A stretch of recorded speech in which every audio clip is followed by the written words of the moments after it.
How much is it? 350. Okay, just a second.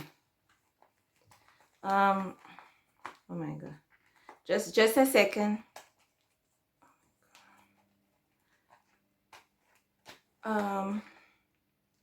Y'all taking any credit?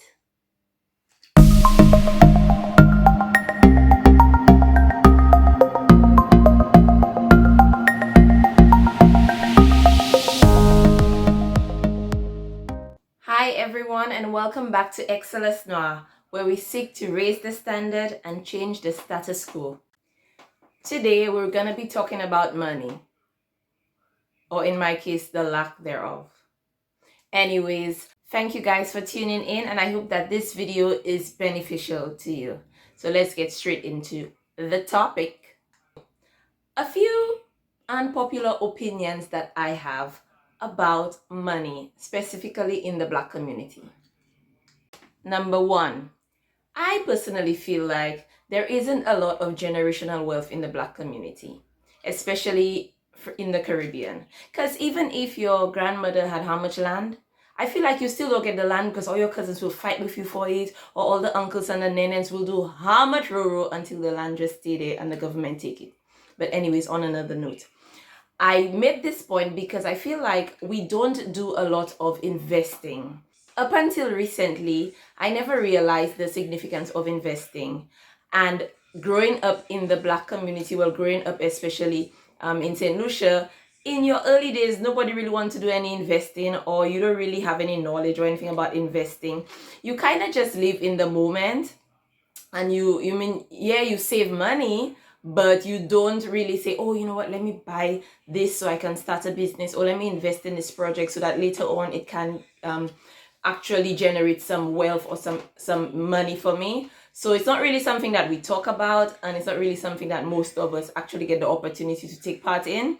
But I've come to realize that no matter what your financial situation is, you can, as you get the knowledge, begin to invest or begin to actually make better financial decisions. So the second unpopular opinion is that we love life. We love to live in the moment. We love to spend our money now. So if you hear somebody most times talking about saving, it's because they're saving for something. Whether it's carnival or jazz or a hot outfit or their birthday or a trip, but they're saving for something. So most times you don't hear parents talk about how much money they will save or what they're going to invest in for their children. So most of us end up spending the money that we work for every month at the end of the month. And I saw a meme online that was saying, I will never cook food on payday. And then I could really relate to that, because on payday you feel like, you're rich, you bad, you bougie. So what you go home and cook for when you can buy some takeout or get something nice at the KFC, something you ate in a while?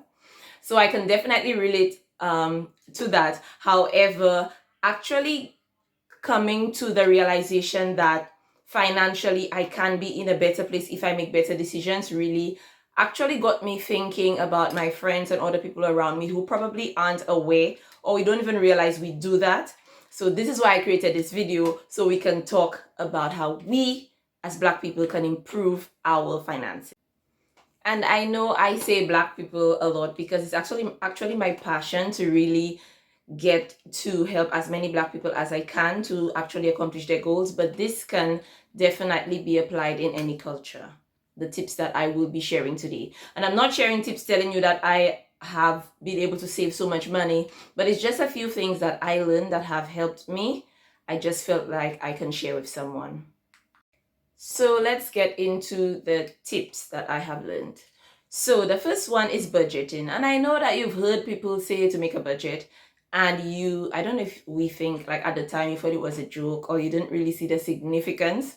But I remember going to marriage counseling and actually hearing about budgeting and how important it was.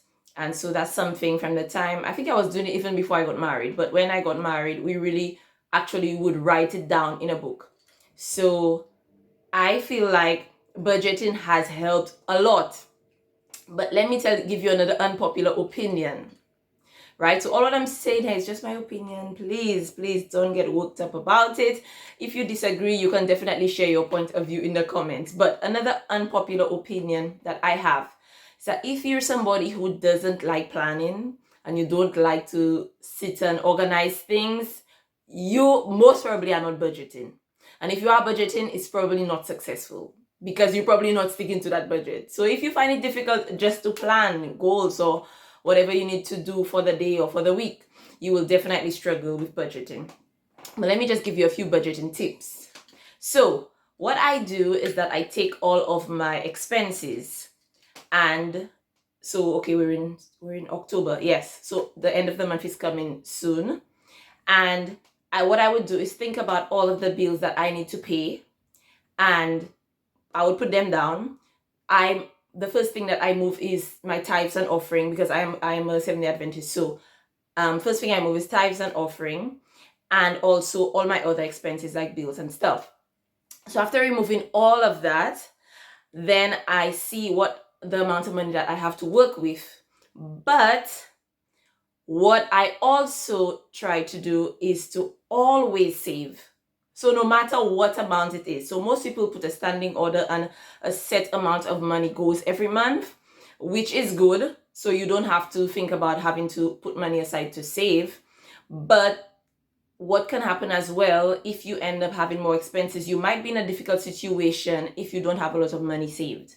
So you might have to go back into that savings to get money that you've already saved. So what you can do is really just take your salary and take all of your expenses and see how much money you have left. So if you have about $500 left and you notice that these are your main expenses, so at the end of every month you will have about $500 left, then you can say, okay, you know what, I will put $300 as my savings, and then you can put $300 every month. But you don't want to say, I'll save $1,000 every month, and then halfway in the month you have to go back and take money from your savings. Then that would be very discouraging, and then you won't really want to continue with the saving.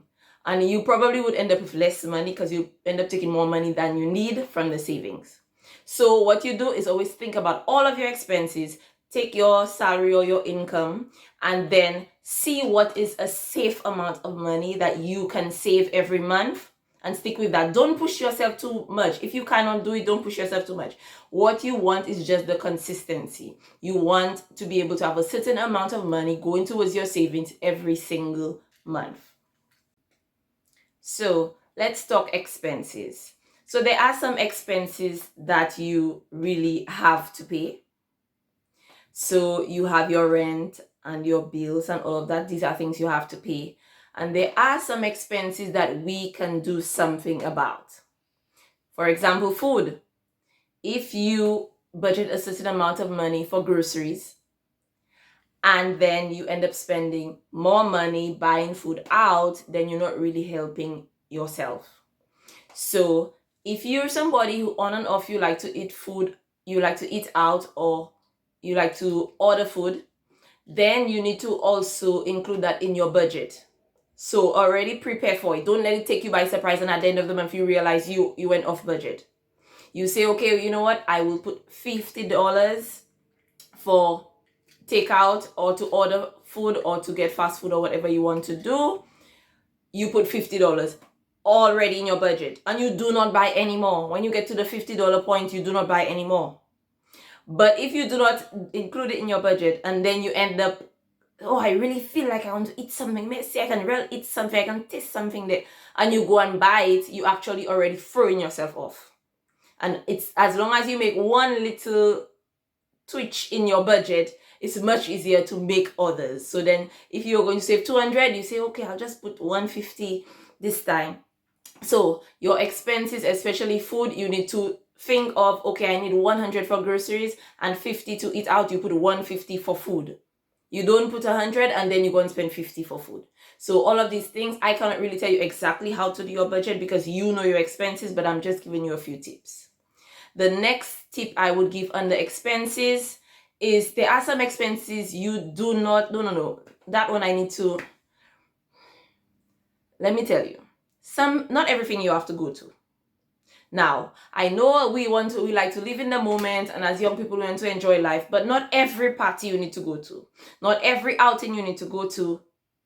And if you and all of your friends trying to save and trying to improve your lives, you all don't have to go to everything. And to meet up, you all don't always have to go and meet at a club or meet at a bar or someplace where you have to spend money. You all can meet at each other's house and probably just do something small, watch a movie or talk and laugh. Actually, talking, and especially talking about goals and dreams and helping each other.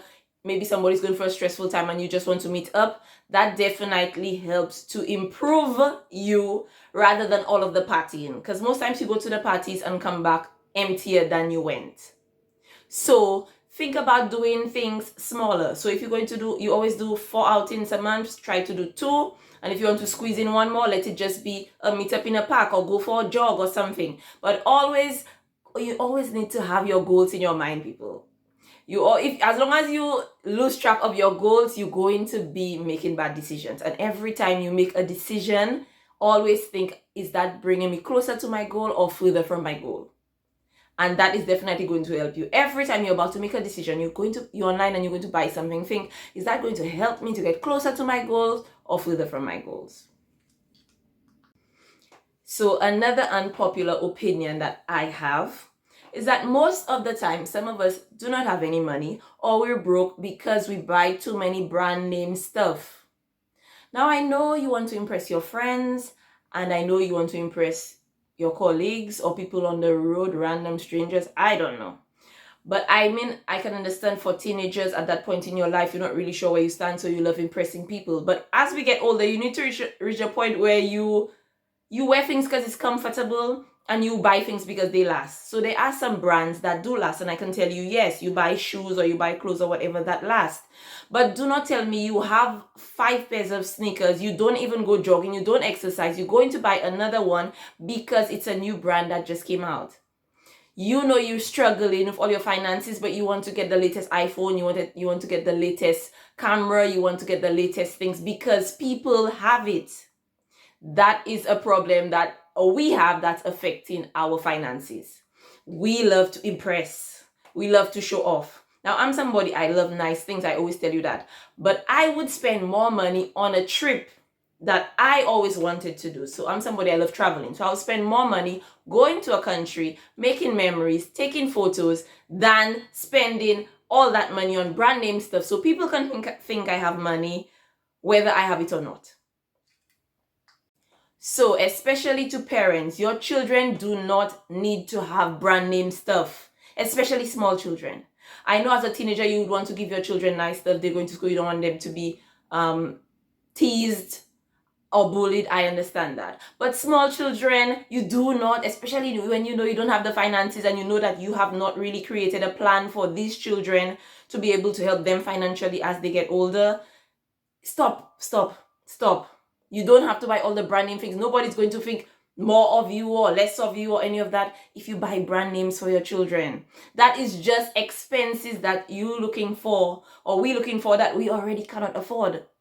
And I'm not saying that you don't have the money for it. You can have the money for it, but you have the money for it now. But what about the money you need later in life? So that's what we're trying to do. We're trying to make decisions now that will affect our future. So you thinking about buying that $300 shoe for your son, your 5-year-old son, because it's his 5th birthday. And, right, it's his 5th birthday, you're going to get the $300 shoe for him. But then when he's done with secondary school, he doesn't have money to go to college. So all of these things you need to think about. You're not raising your children just for now. You're raising them for the future. We're trying to create generational wealth, and we're trying to really improve our culture, our society. We're trying to improve the people around us. So another tip I would say is, as young as you are, no matter how young you are, to get into investing. If you can, as long as you have a little, even if it's a $10, you found a way that you can invest it, because I wish somebody told me to start investing in stuff. Because if I look back, I've seen a lot of money that I have wasted living in the moment, which I wouldn't say you don't live in the moment, because sometimes, like for my birthday, I live in the moment. But I feel like I have a little leeway to do that, because for the other months of the year, I've been really trying to keep with a schedule and keep with my budget. So one thing I can tell you is to get into investing. So do your research, make sure it's something that is valid and credible. So do not get into all of these pyramid scheme, get 50 people, and then these 50 people get 50 people, and these 50 people get another 50 people. At some point, somebody will stop getting people and somebody will not get their money. So you actually get into things that you have done your research on and you know it's credible. So this is the end of the video, but I will be doing a part 2 to this video. This is just the start, people. We're just getting started. So as long as you've already subscribed to this channel and you're part of this family, we will be growing together. As long as we work together, you share your views with me, I share mine, and whatever we can learn from each other, we apply to our lives, and we will definitely see some improvement. So let me know if any of these things work for you or if you're already doing them. And look out for part 2. Don't forget to like, share, subscribe, and comment, because I love all of the comments. Enjoy the rest of the day, guys.